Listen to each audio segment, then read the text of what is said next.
Some of you I don't know. So my name is Joanna Oczachowski. I don't remember who and how, but when I was younger, somebody said O-cha-house-key. And so when I do that, everyone's just like, oh, that's easy. But they try to read it. And actually on my Facebook account, I started putting my name backwards. And everyone I know, like, I don't understand, why are you changing your last name? They don't automatically realize that it's just backwards, because it seems so complicated. Anyhow, welcome. Thank you for coming. Today's presentation is on motivation. So first of all, I'd like to ask you, and I hope I get some response, how do you get motivated? What motivates you? Anyone? Yes. Money? That's a pretty common one. What else? What else motivates you? Interest? If something's interesting? Chocolate. Chocolate? M&Ms. M&Ms? Okay, let's think back now. When we were in school, what was your worst subject? Math. English. English. With math and English. Okay, so physics. Music. So how do you think things could have been different back then for you to be more motivated to not have that feeling and flavor of the worst subject?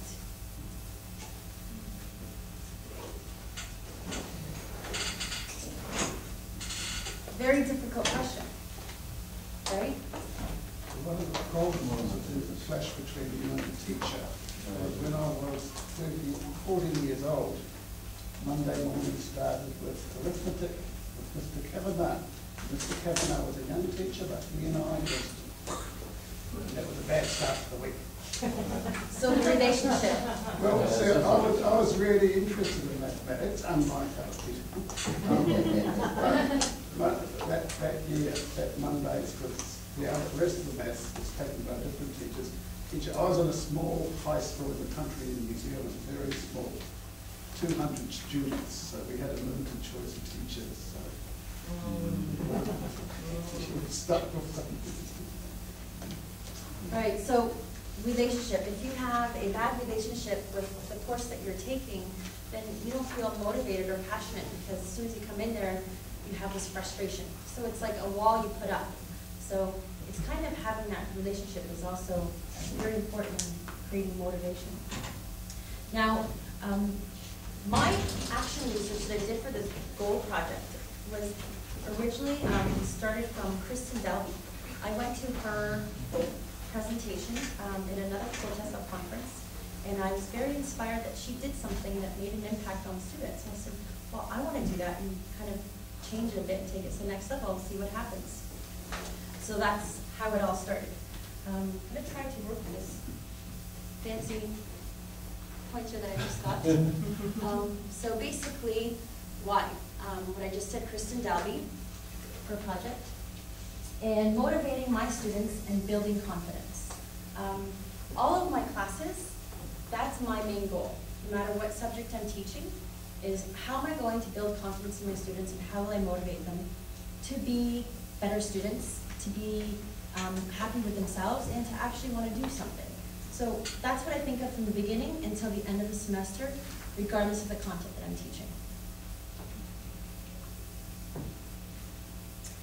Last semester, I taught first and second year students a general English course. Now, we all know that can be pretty boring. So, another problem was low motivation. It's a compulsory course, and we have a standard textbook. So we all have to teach this material. The same material from all the other students and all the other professors teaching those classes. I'm like, I need to do something different, but there's very limited time because I have to cover all the content. Yes? What was the textbook? Ventures. It's a pretty good book, but still. Students, you know, they come in and they know what's next, they know what's the next chapter. There's only so much room that you have to become a little bit more creative. So, how do I motivate English learning? Yes? What level would you consider the students? Like what are we talking about when they're first year students? First and second year English I teach at Busan National University. It's very mixed. They're not very, very high because those ones, they're limited from taking this course. But I have students that you'll see from the work, they write amazing research papers, and I have other students that have a hard time, combining the 10 sentences. And they're all mixed in the classroom, which is another big challenge. Okay, so the process. How did this work? I made students pick goals, and I gave them various goal options of working on a goal throughout the semester. I actually put it down to 6 weeks, but you could do it throughout the entire semester. What were the options? Options were to work on vocabulary, or pick songs, work on articles, TV shows, movies, do your own research, or diary. So this is kind of very broad because you don't know where they're going to take it. I also gave them samples from what Kristen Dalby did.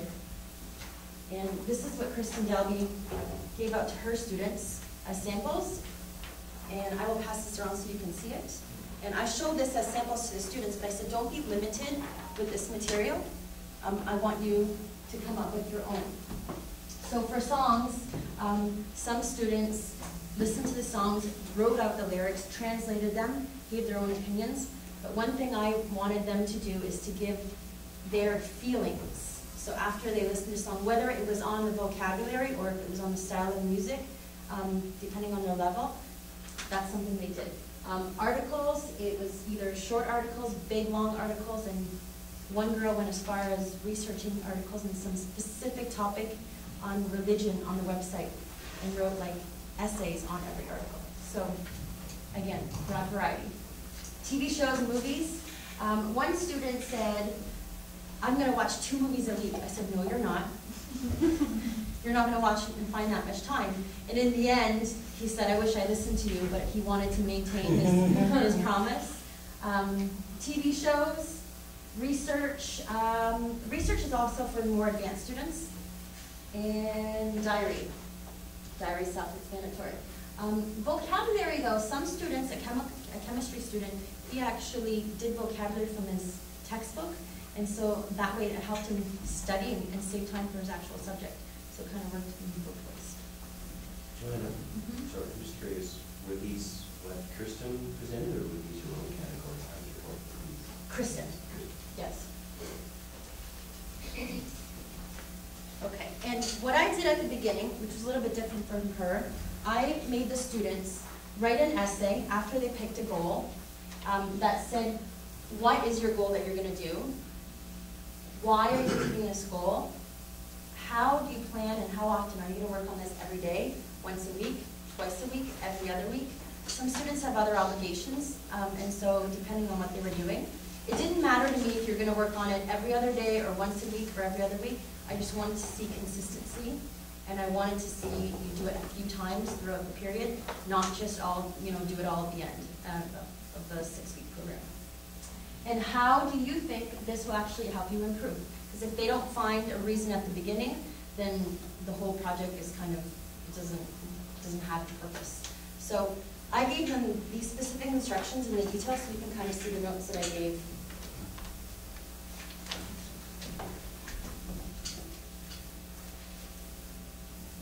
So my students worked on it for 6 weeks, but like I said, you could work on it for a lot longer.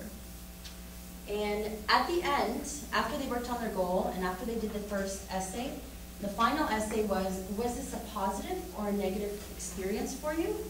And are you planning on continuing working on this in the future?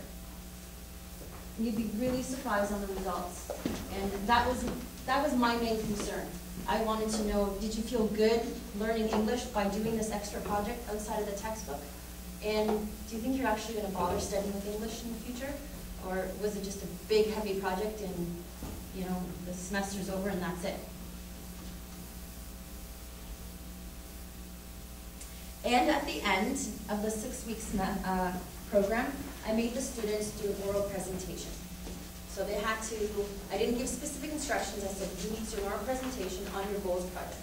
however you'd like to present it, whether you're going to come up here and do a speech, whether you're going to sing a song, or whether you're going to do a presentation. It was all optional. And I did have students come up here and sing opera songs. I mean, it was entertaining. So first year students, these were the choices amongst I only had one first year class, the rest were my second year students. 5 students chose songs, 4 did TV shows, and 2 diaries. So I did not have any research for the other topics in this class. Positive experience, 100%. Continue in the future, 3 said no, the rest said yes. Now, I'd love to actually follow up with them to see, are they continuing to do this? But in their essay and during their oral presentations, this was the feedback. And the 3 that no, if I can recall correctly, it was probably vocabulary that was really boring that they picked. And so they didn't find that motivation. Second year students, these were the choices. Vocabulary was the highest, songs, and research only 3 students, those were the more advanced. Positive experience, again, 100%. Continue in the future, and I actually wrote down the details. 2 vocabulary no, 2 diary no, and the rest said yes. So out of a total of 95 students, here are some examples of some of the work. All of the 95 students, 32 did vocabulary. So this student went as far as cutting out pictures of the vocabulary, writing out the word in Korean, and then writing a simple sentence in their own words. So every student did something very different, but it's just how much work they actually put into that. And these were in color.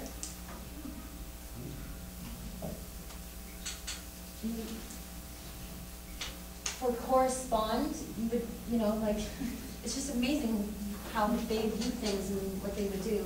And abstract, so they actually cut out, and put into a small size.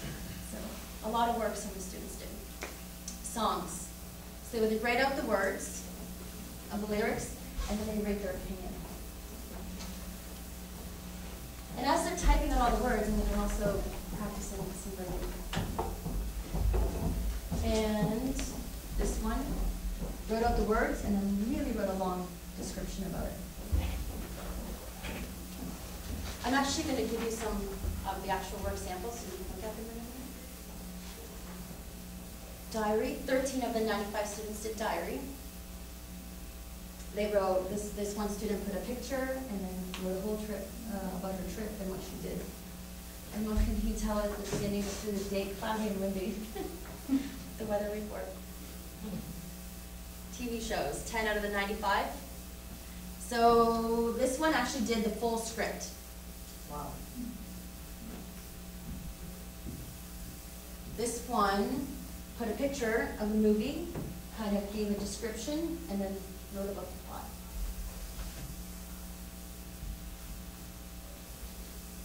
Seven did articles out of the 95. So the explanation and the feeling, the title, where and where they got the article, and the name of the website. Newspaper log. This person read the newspaper, the name of the articles, and then what they thought about it. I mean, it's very rare for Korean students to read English newspaper articles, so they actually learn a lot about their culture or our views. And this was another one. They wrote pictures of the articles and then wrote the little sentence. Okay, so what I want you to do now is I'm going to pass out various works. I'd like you to get together with a partner and review some of the work and find in either the essay or the work motivating statements from the students and share it amongst each other, and then I'll ask you to share it with the group. Is this your Rubric? yeah. So.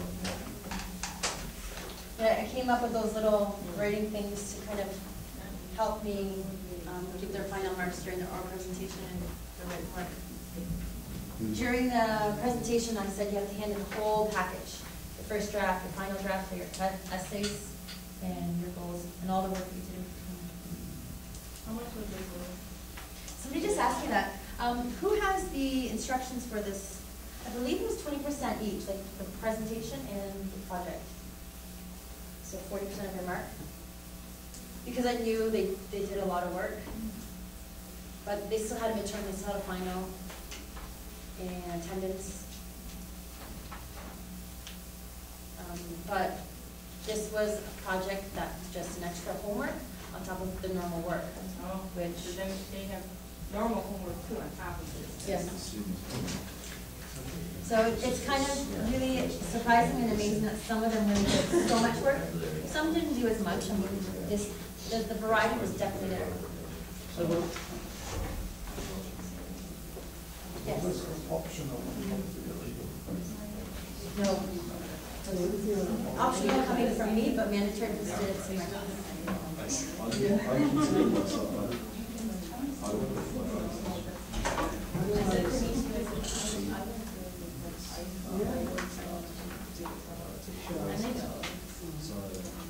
They don't know how to do it. I think it's,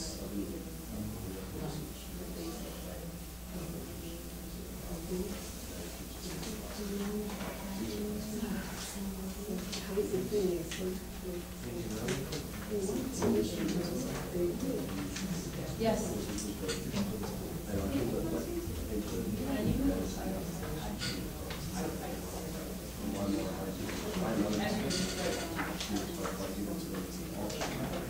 Well, they need to have fun with it. So if they're listening to music that they like, and then they're getting like good feedback and they're getting marks in our theory, so. I see for my students, I think that 95% of my students actually sort of have and they choose those categories for the reason that those students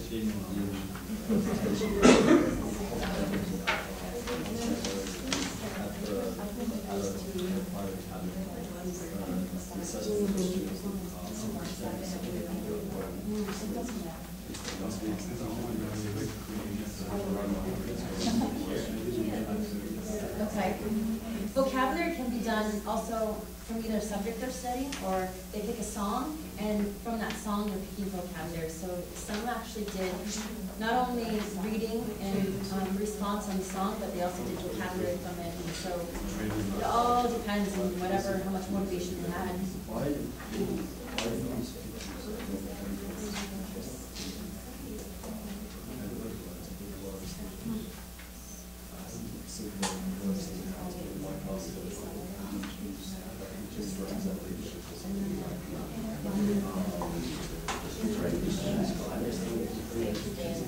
No, zero guidance. Or just, I don't give very strict instructions on most of my work. I leave it very open. Like my current class, I kind of said, I want you to come up with a new concept on the topic that they're doing, and they're going a completely all over the so I want to see what they can come up with. If I give them too much instruction, it's just like they have to be in a ball. I don't like that.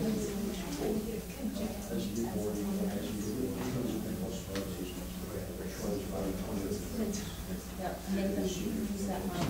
Okay, does everyone kind of have a feeling of what they can do? I have a few gift certificates, coupons to give out for people that will share their research they just did. That's motivation. Just that monetary motivation? Okay, who would like to go first? Okay. What? Tell us your student and what they did. Our student is Joo-hyun, and they wrote a diary. When we first started, we started reading the diary, looking for positive comments in the diary part, not the essay part, which may have been a mistake, but I thought it was one of the first signs that the student found it rewarding. I think there was an intrinsic reward for the student because they were writing about enjoyable experiences in their diary. So I think that was motivating for them. And then when we got onto the essay part, it was quite clear that the student was excited about the topic because they didn't want to write about the simple things in their life, getting up, what they were eating. They wanted to, in their words, I needed to do something special in this diary, which is a clear indication that they're very motivated. Then on top of that, there was just funky stuff. Like, I think writing an English diary is a great way to improve English, so that was fairly obvious. But I think the final comment, which is the proof that this student will continue, they said they're going to continue, but they said, I am proud of myself.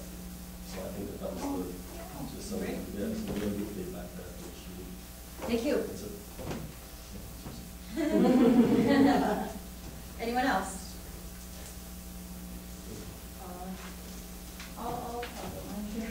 This student kept a vocabulary book, and basically, I think the main motivation for her is that she was empowered to like learn the way she wanted to.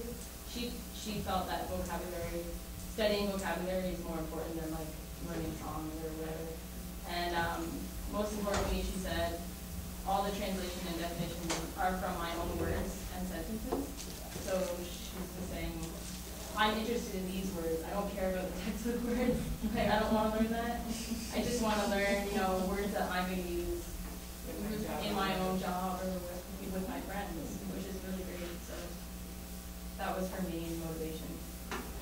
Okay, the small notebook, I did kind of give him a hint that if you use a small one, then you can study it while you're in the subway, while you're on the bus, and you can carry it everywhere. So I said, it's not about spending 2 hours and then studying, it's about doing 5 minutes here, 5 minutes here, and 5 minutes here. So I did kind of hint them on doing that option. Thank you. Who else? Yes? Yeah, I've got about John Heath, and it's about singing.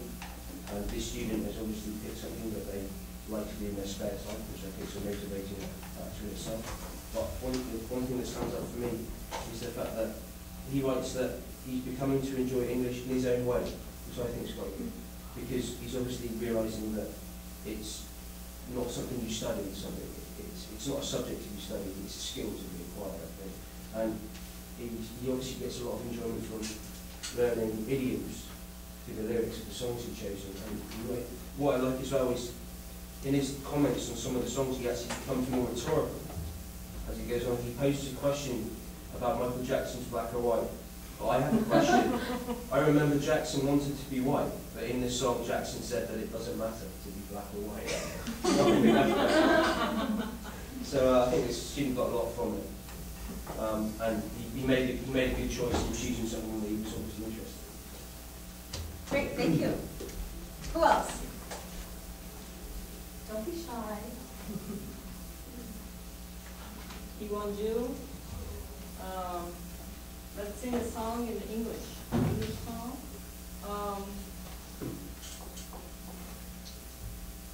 Has a statement in here. She or he said,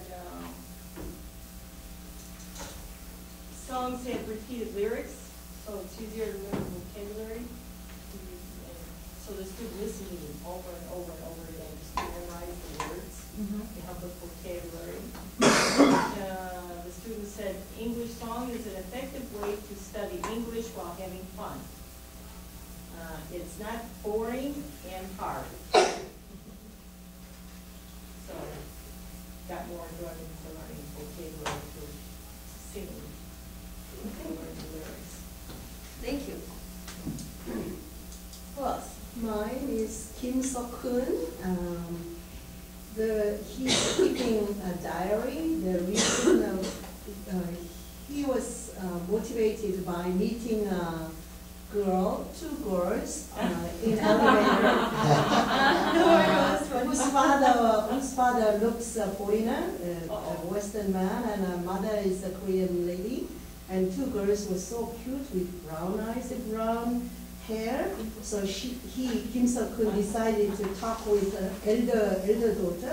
elder girl, to talk in fluent English, so that he's empowered by that event. And he thought the reason to choose diaries is one, every day he can recall what he's done that day. And then after keeping the diary, when he sees his diary, he feels that nostalgic of the old days. And the final one is essay diary. Keeping the diary does not put him in the formality. So And the length is not limited, so as long as he can write, and without any formality he can write. That's why he chose keeping the diary. So he called diary is formality without formality. That's why he loves, he chose this diary, and he keeps improving his English to communicate with his chosen girl, Busan.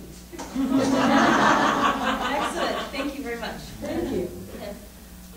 The student, his name is Keep, and just based on his movie review, the assignment that, like, his I guess, his essay on the assignment, it doesn't, I don't think he really likes it's self-confessional type of writing or kind of diary writing, because in it, he says, well, my self-confidence is a bit improved, and I don't really like to watch other genres.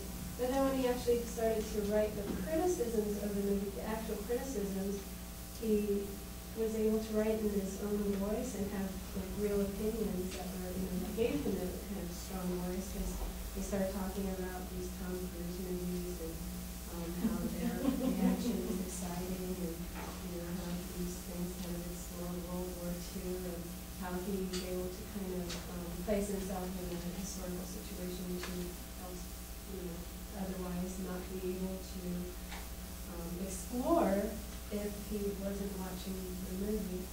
And he uses kind of high vocabulary, actually. And in the end, he says, I think the writers of these movies are quite amazing, and I learned a lot of vocabulary that I wouldn't otherwise use, and got to hear native speakers' accents. And so in his criticisms, actually, there are a lot of his own opinions about how exciting, people punching each other and action. He's saying he talks about those things, but then in the actual assignment itself, he kind of still there's that tension, like, I don't really want to do this. So I think that getting the students to actually do the work for the grades and so has brought something out of them that we didn't even know about. Right. Well, thank you very much. Joanna, would you bring this coupon to the author of this diary, Kim, because I'm not living in Busan, so I have no chance to use this coupon. Okay. So he can use it. Anyone else want to give an opinion? Joanna, Go ahead. this is sort of not so motivation. Let's through let one work out adding out of 20. Was this a graded class? Yes. So how did you sort of translate these numbers into a grading curve? Grade curve. Well, it was the overall mark. This is part of my full mark. So those were two components out of other components out of the full mark. As you can see from the comments that people gave, these are not things you would expect from first and second year general English students. And so I was very surprised and very proud of them, and just, I think my first initial goal of building confidence and motivating actually happened. So I really recommend, if you have an opportunity, test your students, give them the opportunities to just go do something that they want to do, and don't give too much instruction, and see what happens. And hopefully you get good progress like I did. Does anyone have any questions? One question. Usually Korean students are really afraid of grammatical mistakes. Whenever I ask them to write something, it is, oh, my grammar is terrible, then how can I write? So how do you help them to get away from that horrifying? I'm not strict on that, because I don't believe somebody in first or second year general English, the goal is for them to be perfect in grammar situations. My goal is for them to actually talk, have conversation, and have confidence in not being scared to talk. And that's exactly, if I focus too much on grammar, then if they're not correct and they stop, I'm not worried about that. Once they become fluent, then we can work on the grammar. We have to teach grammar in the components, so like we focus on 2 grammar parts every single class. So there's already enough grammar for first or second year English. With that, I corrected some things, but that was my main focus. I gave like a certain mark on grammar, where it was like, if I noticed there was a lot of mistakes, or if there's little mistakes, but I would never put like 80–90% focus on grammar, not in this class. If I'm teaching in the English department, a specific writing class, then that's a different story, but that's not who these students were. Any other questions or comments? I'm just curious, with the vocabulary notebooks, did anyone choose to do it electronically, like on their iPhone or something? No, because they have to hand something in. We could have printed it off, but no, nobody did that. Whether they were studying from, I don't know, but a lot of them did the old-fashioned little notebooks they walked around with. I had a lot of little notebooks. I see students on the subway sometimes, going from here to there on the bus, flipping through little books, studying. It's actually useful for them. I see a lot of students reading the electronic dictionary, Korean, Chinese, English, Spanish. Yeah. These slides, and they're in the pocket. In the pocket, some things won't carry around. So when you did this project during the semester, how often did you check up on students for progress? Just at the end of the semester? The beginning with the essay, at the end, and in between, I did let them know that if any of them have questions or comments or concerns, always come see me, but most of them didn't. So they knew that they had to show more than just a last minute, there had to be dates and consistency. Right. It was my first run with it, so I didn't have to monitor. Maybe the fact that they didn't monitor, it helped. So was one of your aims then to develop learner autonomy? That's exactly what Kristen was doing. That was her theoretical research on this. And when you were doing your general English course, did you notice at all that students were using opportunities in the general English course to interject what they were using here? No, it was very separate, and it was almost like very private. Surprise for the end. So we didn't bring it up at all. No, it was like the diary, something they just did, or they listened to songs, and in the end, okay, here's what I did. Yeah. So I see here, like we've obviously got some very good examples here, and I guess like the checking up on the work comes down, like how many, was there a very good completion rate you think throughout? Like this one here that we have here, there's no way that this student wrote this in the last minute, this was completed regularly throughout the program as you intended. What about the other students whose examples we don't have? The one challenge that I think that some of them did not do as good in was the final presentations, where some of my sports nutrition students didn't really put any effort, and so they would just go out there and kind of give a short speech, or I sang a song that wasn't related to what they were doing, and so I knew that. But the actual work, some of them handed in late, but then even the ones that did hand in, they handed some work. Vocabulary or diaries, like some of them are really long, you can tell they really put a lot of work in, and some of them are just really short. So as long as they did something consistently, but the quality of the work, huge variance. Do you think it would did you do, or would it help to model it at the beginning, or show them examples of your own personal story, or personal vocabulary that you did, or personal diary that you did? Did that help? I did show them the samples that I showed at the beginning that passed around that Kristen did with Okay. her class. I Okay. showed them those samples so they had an idea. Okay. And some did something very similar, but a lot of them did something better. The one student that Tori has, she did really long, like 2-3 page reviews on articles that she looked up on the internet about religion, and she changed her religion. She gave this really long speech in her oral presentation. I was like, wow. So that was probably like the far extreme of what impact this had on the student. Yeah, that could be something, as Bruce said, there's no relationship between he and the teacher, so that might be something that might be interesting at the beginning where you introduce yourself through this different project, and you open yourself, you're opening yourself up, and then the students will in turn open themselves up. That could be something.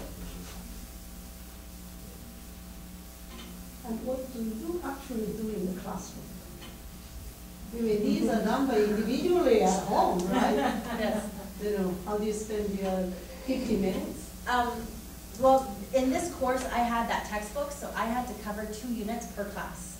So it was a very tight class where we had to, the Bencher's textbook, there's components of reading, writing, grammar. I can't remember, there was like 6 components in every single class. So it was very tight, very rushed. You're teaching some and you're making them do practices and examples and some presentations and role plays in class, depending on what we're doing in the unit.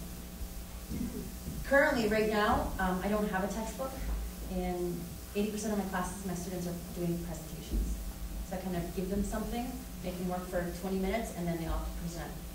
So yeah, 80% of the classes that they're presenting. I talk very little in my classes. So this course is focusing on speaking and writing. Yes. Did you ask students to do peer feedback when they write? Peer feedback? Yeah, for their essay. I saw students' marks, editing marks. I don't remember if it was the first and second, or it was just the first essay, the first draft. I had students exchange those drafts and try to correct their partners. And some of them would sign that they actually got it corrected by 1 or 2 students. The first essay, but not the actual goal work. And I don't remember if we did that for the final one. But yes, peer reviews. In my opinion, to motivate the students, must be have to be different from the level of the students. I think most of you are very specialist as a native speaker, but we are calling Korean English teacher in high school. So as you know that the Korean situation is really hard to let the students motivate or focus on the study for limited 50 minutes. So most of our subject or textbooks must be focused on so-called Korean SAT student. So in that case, what kind of material will be available for the students to focus on the limited time for 50 minutes? So we try to apply 4 skills during 15 minutes, but it is very hard to apply all of the 4 material, 4 skills during the limited time. So I found out that you did a very great effort to correct the students' mistake in writing, actually read some novel or essay. So in that case, as a Korean teacher, in case of me, actually I'm very poor in grammar. So I'm not a specialist. I cannot correct all of the mistakes that the students have. So in that case, what kind of material will be available for Korean teacher to teach the students in that class? Well, you can divide your classes. No. No, I mean, if you're teaching 4 days a week or 5 days a week, then instead of focusing on all 4 on one day, like every day, focus on something different. So spread it out and do an intensive 1 day on grammar, intensive 1 day on writing, intensive 1 day on reading, instead of trying to get all 4 components within one class in a short period, because then you're limiting yourself. There was a Korean high school teacher from Busan. She taught at a boys' technical school, and she did a presentation last year, and she actually motivated the technical boys' high school students to read in English. And those are students that usually they don't have high motivation. They don't have time to, especially for English, because they have other priorities and challenges in their life that they need to focus on. And she found a way of getting them to enjoy reading in class. So when they actually left the classroom, they talked about the word that they're reading. They gained a passion for it. So it is possible. I can get you in touch with her. She's doing her PhD right now in Hawaii, but I was very, very impressed with what she did to a very low level of Korean students. So when I heard her doing it, I think you definitely can do it, don't worry. Anyone else maybe have some comments you can comment? Yeah, actually, I'd like to directly ask you a question about what kind of guidelines you have for the students when because I know that students participate in projects in the Korean curriculum, and they go up and they present or whatever, you know, it could be a biology class or whatnot. And what kind of, because it doesn't seem like you gave them any sort of specific guidelines for these projects except that they're going to have to write about something. And, you know, it could be 12 pages, it could be 2 pages. And some of those more motivated students are going to write as much as possible, and some of them are going to stop with like a couple of sentences. So what kind of guidelines would translate well into an English program such as, you know, writing criticisms or writing diaries, and then actually have something concrete afterwards where they can say, oh, I did something and I presented it to the class and we had fun with it. So in these project-based kind of these projects, what kind of guidelines do you recommend I give as an English teacher to these students? I work at a vocational high school. Now school, maybe not all for Korean teachers usually. For first year and second year students will be available to adapt that kind of skills or that kind of material to use this as a field. But for last student or third year students, they have to focus on the exam. So we have to be focused on the reading skill. So that's for most of the time you have to spend maybe 50 minutes. That is a problem. Reading and vocabulary? Yes. One activity I do with my students is that I make them pick articles in my current class, and the students read to each other. And then I walk around and I also listen to them and help them work on, depending on their level. So reading out loud to each other kind of builds confidence and helps them with their pronunciation. And when they're reading at home, they're reading quietly. But when they're reading out loud, it's kind of you're doing 2 things at once. So making them read out loud together in class with partners. Another benefit of having the students read out loud is that when the student reads out loud, you can get a feeling for if they actually understand what they're reading. You know, if you listen to their tone and the pace at which they read, if they don't understand, you will easily be able to pick that up just from them reading out loud. So it's a very, very useful skill to have them practice in class. Anything else? Well, thank you very much. Hope you learned something. And if you could just get those